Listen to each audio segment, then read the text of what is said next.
we are flooded with news. 30 people have died in severe flooding. President Trump Обстоятельства требуют от нас решения. From the day of the black gun that has killed 4 people. We have a new name for the coronavirus. There has never been more ways to consume news, and many of these media platforms have algorithms that are designed by really smart people to serve the exact stories to get us hooked, make us outraged. Even if you think you can handle each individual story, this constant exposure can add up, resulting in chronic anxiety and depression. In some cases, this can even lead to PTSD. Now, some people say we should just stop watching the news altogether. But that's not really practical either because news, or at least some news, do actually affect our lives. So today I want to share 4 simple tips to help you build what I call information resilience, so that you can stay informed without burning out. These are strategies that I use in my own life, and they're inspired by principles from engineering and systems science, which I'll also briefly explain at the end.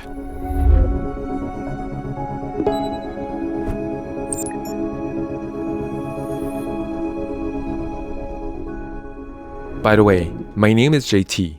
I've been a systems consultant for 20 years. Helping people and organizations thrive in a changing world is my lifelong passion. So without further ado, here's my first tip for better information resilience. Create a schedule.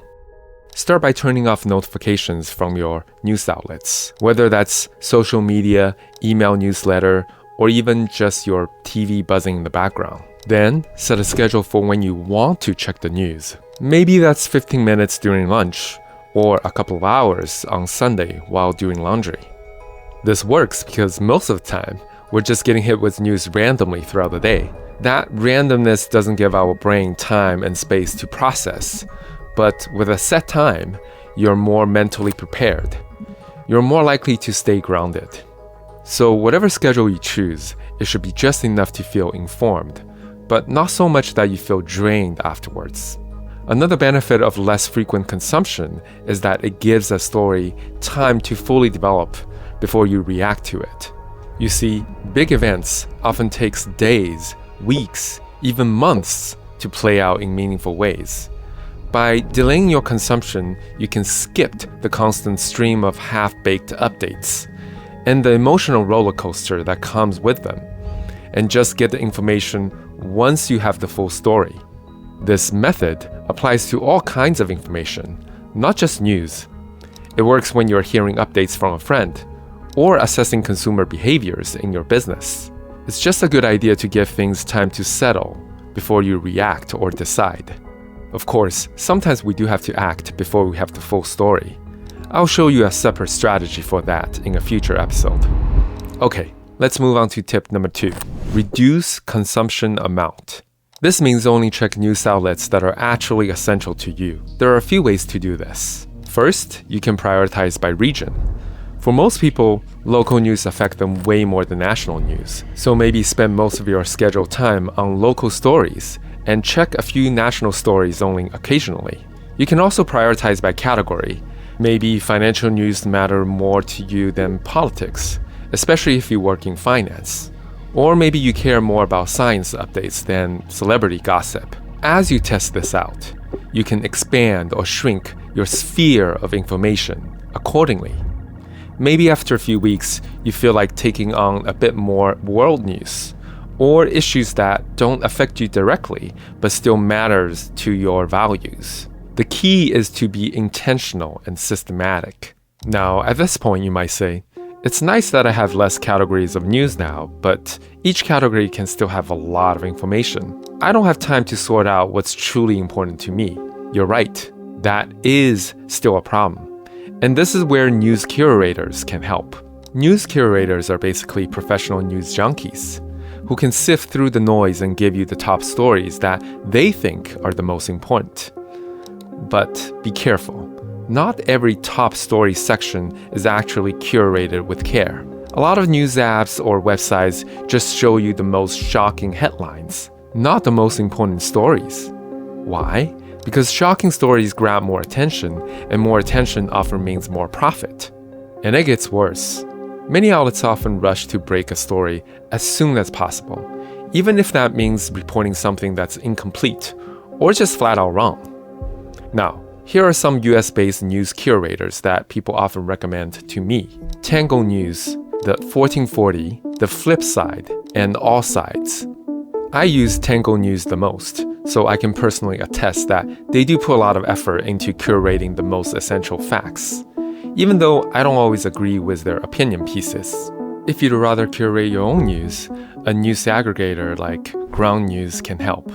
It brings in stories from across the political spectrum and rates them based on bias and reliability. That way, you can skip the stories that are too sensationalized or irrelevant to you. I'm sure there are other great curators out there, maybe even individuals on social media or in your friend group, who are disciplined in sharing only complete and essential stories. Those people are rare, so when you find one, hold on to them. Just to be clear, I'm not getting paid by any of these companies.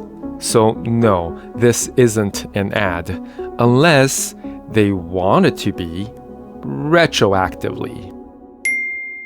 Once you've curated the news outlets that are essential to you, go ahead and unsubscribe from the rest. If you don't want to lose them forever, just save them in a spreadsheet or bookmark folder. That way, you can check them later on your own terms. Alright, let's move on to tip number 3. Absorb unscheduled news. Now, just because you have a consumption schedule and a curated list of outlets doesn't mean you will never get surprised by random stories in other ways. A headline might pop up in your friend's Facebook feed, or a coworker might suddenly start ranting about something wild that they saw on the news. When that happens, ask yourself, do I really need to dig into this right now? Most of the time, the answer is no.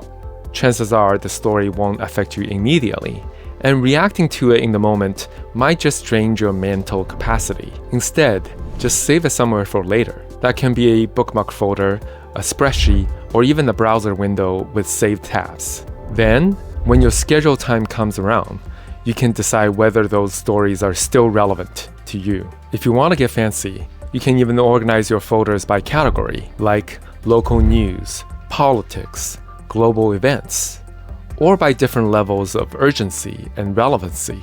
The point is, just because a story appears doesn't mean you have to respond in real time. Delaying your reaction is often the most resilient thing to do. Okay, before we get to our last tip, I want to talk about a huge caveat on how much we should reduce and delay our news consumption. Be careful not to overdo it. You don't want to create an information bubble, where you're only seeing the same type of stories, the same opinions, and never exposing yourself to new ideas, especially ones that challenges your own views.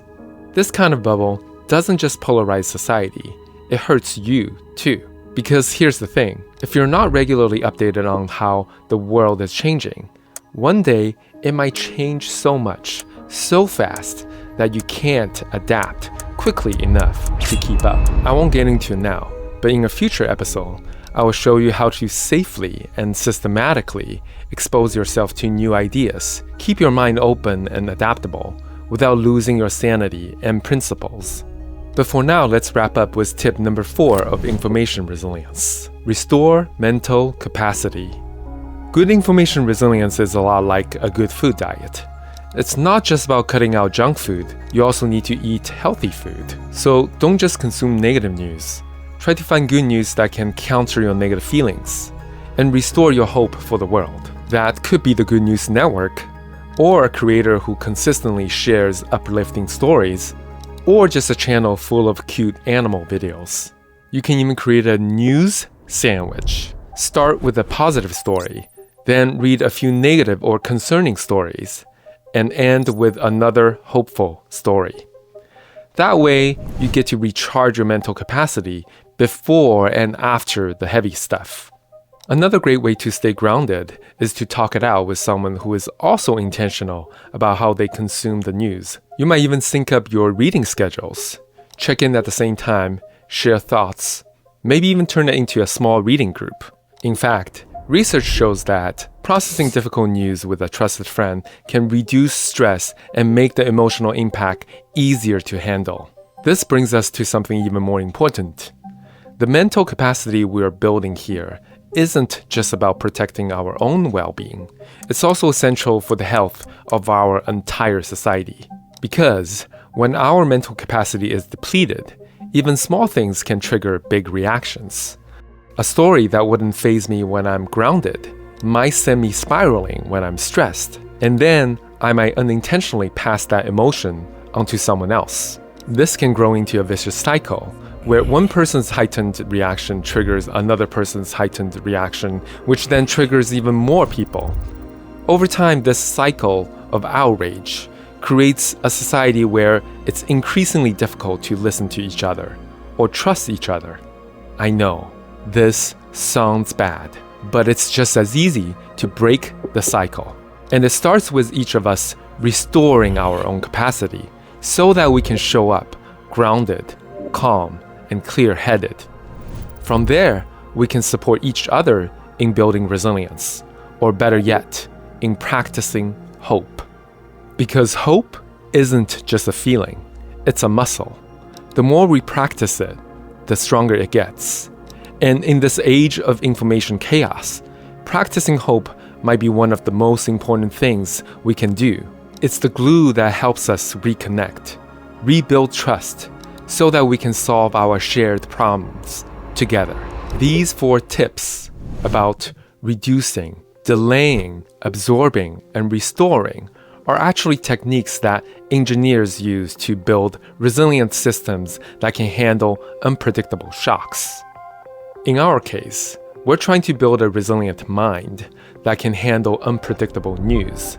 And the core principles behind this is called stability, the ability to maintain internal functions despite changes in the environment, or simply, the ability to resist change. Stability is one of the 3 core abilities that any resilient system needs. Whether it's a person, a business, a forest, or an entire society. If you want to learn more about those 3 abilities and the science behind them, I have a full breakdown in a previous episode, which I've linked in the description. Thank you for being here. Don't forget to like and subscribe if you found this helpful. Also, drop a comment and let me know what else you do to feel less overwhelmed by the news. I'll talk to you next time.